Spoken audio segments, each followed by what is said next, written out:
friends, welcome to Karur kitchen. இன்னைக்கு நம்ம சேனல்ல வந்து பாத்தீங்க அப்படினா ஆடி 1 சோ அதனால வந்து கடவுளுக்கு படைக்கிறதுக்காக நான் வந்து இன்னைக்கு தேங்காய் பால் செய்ய போறேங்க.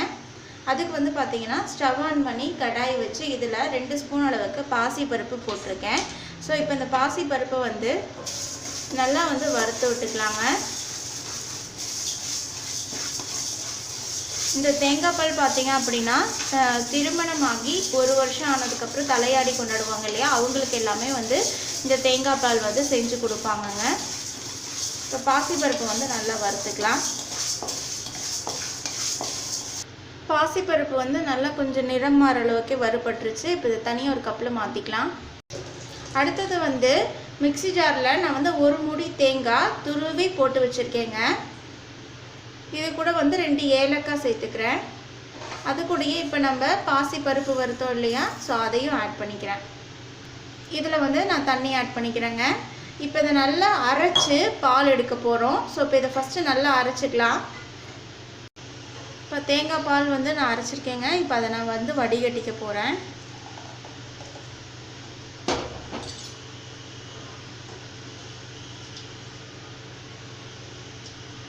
ஃபஸ்ட்டு பால் இது அரைச்சி ஃபஸ்ட்டு பால் எடுக்கிறோம். ஸோ நல்லா இந்த மாதிரி புழிஞ்சு எடுத்துக்கலாம்.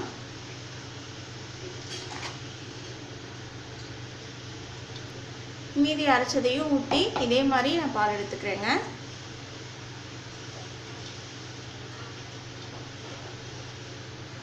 பாருங்க, இப்போ அரைச்சது ஃபஸ்ட்டு பால் எடுத்தாச்சு. மீதி அந்த புளிஞ்சு அந்த இது இருக்கும் இல்லையா, அதை வந்து நான் மறுபடியும் வந்து மிக்ஸி ஜாரில் போட்டு வச்சுருக்கேன். இப்போ இதை மறுபடியும் அரைச்சி 2வது பால் எடுத்துக்கலாங்க. இப்போ வந்து 2வது டைம் அரைச்சி எடுத்துருக்கு. இதை நம்ம வடிகட்டிக்கலாம். அதே மாதிரி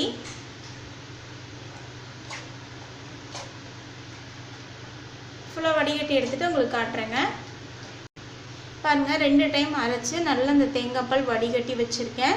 இப்போ இதில் வந்து நம்ம அரைச்ச அந்த மீதி இந்த மாதிரி எடுத்து வச்சுருக்கேங்க.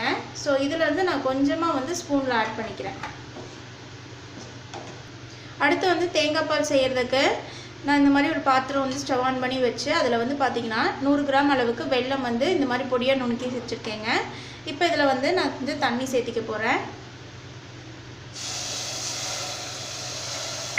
இப்போ இந்த தண்ணி சேர்த்தி வெல்லம் வந்து நல்லா கரையிற அளவுக்கு மிக்ஸ் பண்ணி விட்டுக்கலாங்க.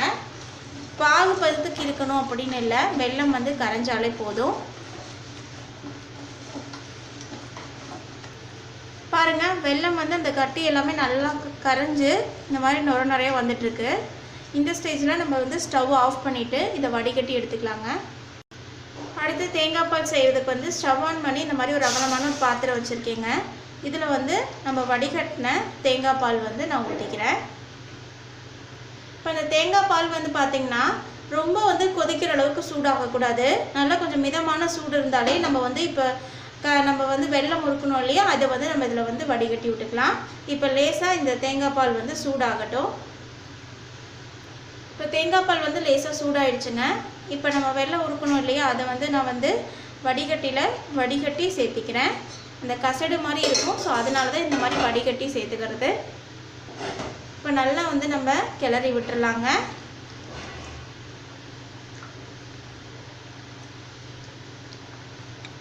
தேங்காய் பாலை பொறுத்த வரைக்கும் கொதி வர விடக்கூடாது. கொஞ்சம் நுரக்கட்டி வந்தோடனே நம்ம ஆஃப் பண்ணிடணுங்க. பால் வந்து இந்த நுரக்கட்டி வர்றதுக்குள்ளே முந்திரி வந்து நெய்யில் கொஞ்சம் வறுத்துக்கலாங்க. அதுக்கு ஒரு சின்ன பேனில் வந்து கொஞ்சமாக நெய் ஊற்றிருக்கேன். இதில் வந்து 4 முந்திரி பருப்பு போட்டிருக்கேங்க. இப்போ இதை நம்ம வந்து வறுத்து எடுத்துக்கலாம். பாருங்கள், இப்போ வந்து சுற்றி அப்படியே நுரக்கட்டி அந்த கொஞ்சம் கொஞ்சமாக அப்படியே பபிள்ஸ் ஃபார்ம் ஆகிறது தெரியுது இல்லையா. ஸோ இந்த அளவுக்கு தான் இருக்கணும். ரொம்ப நம்ம கொதிக்க விட்டுறக்கூடாதுங்க. இந்த ஸ்டேஜில் நம்ம வந்து நெய்யில் வறுத்த முந்திரி அந்த நெய்யோடு நம்ம கொஞ்சம் ஊற்றிக்கலாம். நல்ல மணமாக இருக்கும்.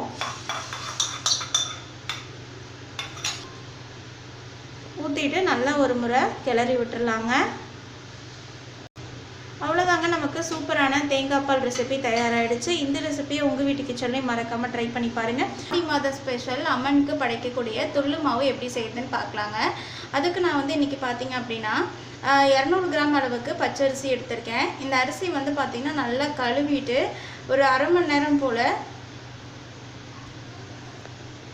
ஊற வச்சுட்டு அதுக்கப்புறம் நல்லா தண்ணி இல்லாமல் வடிச்சிட்டு ஒரு காட்டன் துணி விரித்து போட்டு அதில் இந்த அரிசியை போட்டு நல்லா ஒரு 20 நிமிஷம் வரைக்கும் நல்லா அந்த தண்ணியெல்லாம் உலர்த்திட்டு நான் எடுத்து வச்சுருக்கேங்க.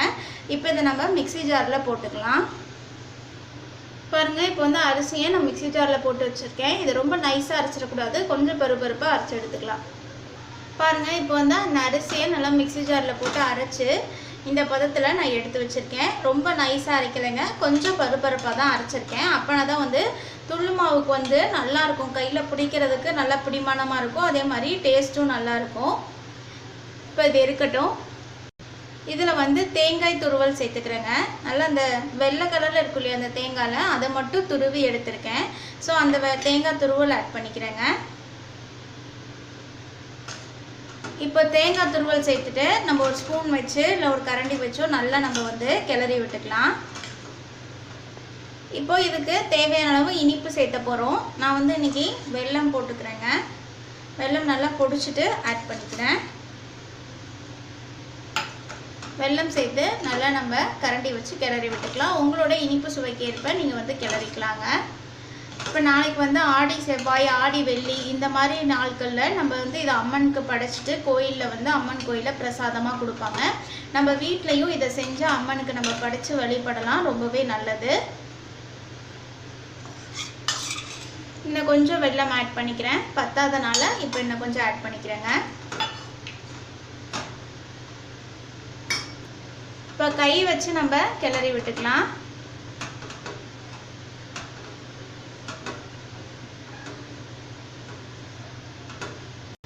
பாருங்கள், இந்த துள்ளு மாவுங்கிறது இந்த மாதிரி தான் ஒரு உருண்டையாக பிடிச்சு கோயில்களில் பிரசாதமாக கொடுப்பாங்க. அவ்வளோதாங்க, நமக்கு சூப்பரான ஆடி மாத ஸ்பெஷல் துள்ளு மாவு ரெடி ஆகிடுச்சு. இந்த ரெசிபியை உங்கள் வீட்டு கிச்சனே ட்ரை பண்ணி பார்த்துட்டு நீங்களும் அம்மனுக்கு படைச்சு வழிபடுங்க, ரொம்பவே நல்லது. ஆடி மாத ஸ்பெஷல் அம்மனுக்கு படைக்கக்கூடிய ராகி கூழ் செய்கிறதுக்கு தேவையான பொருட்கள் இன்றைக்கி நான் வந்து 1/2 கிலோ ராகி மாவு எடுத்திருக்கேன். 200 கிராம் சின்ன வெங்காயம் இந்த மாதிரி பொடியாக நறுக்கி வச்சுருக்கேன். பச்சரிசியை வந்து இந்த மாதிரி குருணையாக அரைச்சி எடுத்து வச்சுருக்கேன். தயிர் 1 கப், தேங்காய் துருவல், தேவையான அளவு உப்பு. அவ்வளோதாங்க நம்ம அம்மனுக்கு படைக்கக்கூடிய ராகி கூழ் செய்கிறதுக்கு தேவையான பொருட்கள். பாருங்கள், நம்ம வந்து எப்பயுமே அம்மனுக்கு வந்து ராகி கூழ் செய்யும்போது நம்ம எந்த பாத்திரத்தில் செய்கிறோமோ, இன்றைக்கி நான் வந்து இந்த பெரிய பொங்க சருவத்தில் நான் செய்ய போகிறேன். இப்போ நம்ம வந்து அம்மனுக்கு படைக்கிறது அப்படிங்கிறதுனால அந்த பாத்திரத்தில் சுற்றியும் இந்த மாதிரி வேப்பலை கட்டியிருக்கணும், அதே மாதிரி இந்த மாதிரி பொட்டு வச்சுருக்கணும். அதுக்கப்புறம் தான் நம்ம வந்து சாமியை வேண்டி அதுக்கப்புறமா கூழ் செய்ய ஆரம்பிக்கணும். இப்போ வந்து நம்ம கூழ் செய்ய ஆரம்பிக்கலாம். இப்போ வந்து கூழ் வைக்கிறதுக்கு தண்ணி சேர்த்துக்கிறேன். சருவத்தில் நான் வந்து பார்த்திங்க அப்படின்னா 1.5 லிட்டர் அளவுக்கு தண்ணி சேர்த்துக்கிறேன்.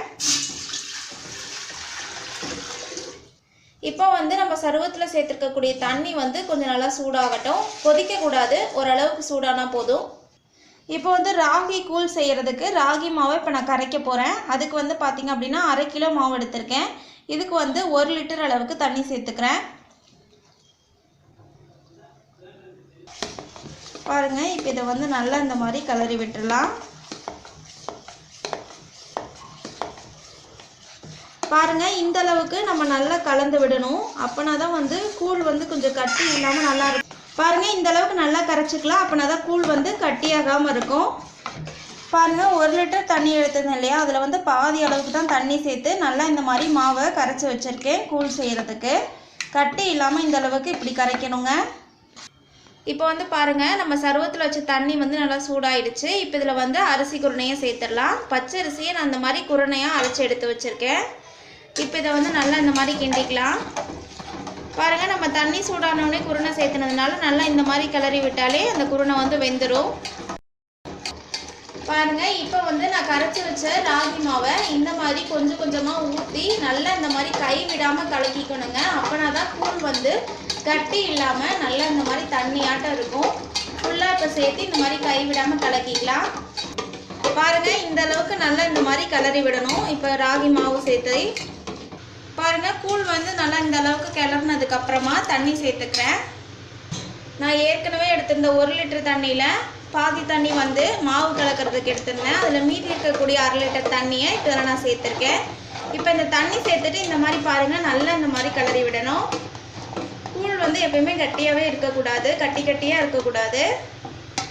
நல்லா அந்த மாதிரி கிளறிக்கலாம். இப்போ வந்து பாருங்கள், மறுபடியும் ஒரு 1/2 லிட்டர் கிட்ட தண்ணி சேர்த்துக்கிறேன். எடுத்தோடனே நம்ம நிறைய தண்ணி சேர்த்துடக்கூடாதுங்க. இந்த மாதிரி கொஞ்சம் கொஞ்சமாக தான் தண்ணி சேர்த்து நல்லா கூழை வந்து கிண்டி விடணும். பாருங்கள், தண்ணி சேர்த்து தேவையான அளவு தண்ணி சேர்த்து நல்லா கூழ் வந்து இந்த மாதிரி நீராகிற மாதிரி நல்லா கரைச்சாச்சு. இப்போ வந்து இதில் தேவையான அளவு உப்பு சேர்த்துக்கலாம். சாமிக்கு படைக்கிறதுனால நம்மளால் உப்பு பார்க்க முடியாது, அதனால் மதிப்பாக வந்து போட்டுக்கோங்க. தேங்காய் துருவல் சேர்த்துக்கலாம். சேர்த்துட்டு நல்லா இந்த மாதிரி கிளறி விட்டுடலாம். பாருங்கள், இப்போ நம்ம கூழுக்கு வந்து நல்லா எல்லாமே கலந்தாச்சு. இப்போ வந்து ராகி மாவோட பச்சை வாசனை எல்லாமே போகணும். அதனால கூழ் கொஞ்சம் நல்லா கொதிச்சு வரட்டும். ஒரு 5 நிமிஷம் வரைக்கும் ஆகும். பாருங்கள், கூழ் நல்லா கொதிச்சு அந்த ராகி மாவோட பச்சை வாசனை எல்லாமே போய் சூப்பராக ரெடி ஆயிடுச்சு. இந்த டைமில் நம்ம ஸ்டவ் ஆஃப் பண்ணிவிட்டு கூழ் கொஞ்சமாக ஆறுனதுக்கப்புறமா நம்ம வெங்காயம், தயிர் இது எல்லாமே நம்ம சேர்த்துக்கலாம். பாருங்கள், நான் வந்து கூழ் ஆறணும் அப்படிங்கிறதுனால இந்த மாதிரி கொஞ்சம் அகலமான பாத்திரத்தில் கூழ் எடுத்து ஊற்றி வச்சுருந்தேன். இப்போ கூழ் நல்லாவே ஆறிடுச்சு. இந்த டைமில் நம்ம என்ன பண்ணிக்கலாம் அப்படின்னா, சின்னதாக நறுக்கினேன் சின்ன வெங்காயம் நான் சேர்த்துக்கிறேன். சின்ன வெங்காயம் சேர்த்து குடிக்கும்போது கூழ் வந்து அவ்வளோ ஒரு டேஸ்ட்டாக இருக்கும். அதே மாதிரி இந்த ராகி கூழ் வந்து பார்த்திங்க அப்படின்னா உடம்புக்கு ரொம்பவே நல்லது. அதுவும் இந்த ஆடி மாதத்தில் குடிக்கிறது ரொம்ப நல்லது. இப்போ வந்து சின்ன வெங்காயம் சேர்த்துட்டு நல்லா இந்த மாதிரி கலக்கிக்கலாம். ஏன் நம்ம வந்து இந்த ஆடி மாதத்தில் அம்மனுக்கு கூழ் படைக்கிறோன்னா, நம்ம ஆரோக்கியத்துக்காகவும் படைக்கிறோம், அதே மாதிரி அம்மனுக்காகவும் படைக்கிறோம். இந்த ஆடி மாதத்தில் பார்த்திங்க அப்படின்னா காற்று, மழை அந்த மாதிரி காலத்தில் நம்ம உடம்புல வந்துட்டு நிறைய மாற்றங்கள் நடக்கும். அதெல்லாம் சரி செஞ்சு உடம்பு வந்து நல்லா ஆரோக்கியமாக இருக்கிறதுக்காக தான் இந்த வந்து ராகி கூழ் வந்து நம்ம குடிக்கிறோம். இந்த டைமில் நான் வந்துட்டு தயிர் சேர்த்துக்கிறேன். நான் வந்து தயிர் சேர்த்துருக்கேன். நீங்கள் இந்த தயிரை மோரை கூட கலக்கி சேர்த்துக்கலாம். இப்போ இதை நல்லா இந்த மாதிரி கலக்கிக்கலாம். பாருங்கள், ராகி கூழ் வந்து ரொம்பவே சூப்பராக வந்திருக்கு. அவ்வளோதாங்க, அம்மனுக்கு படைக்கக்கூடிய ராகி கூழ் வந்து செஞ்சாச்சு. இதை நம்ம வந்து அம்மனுக்கு வச்சு படைச்சிட வேண்டியதான்.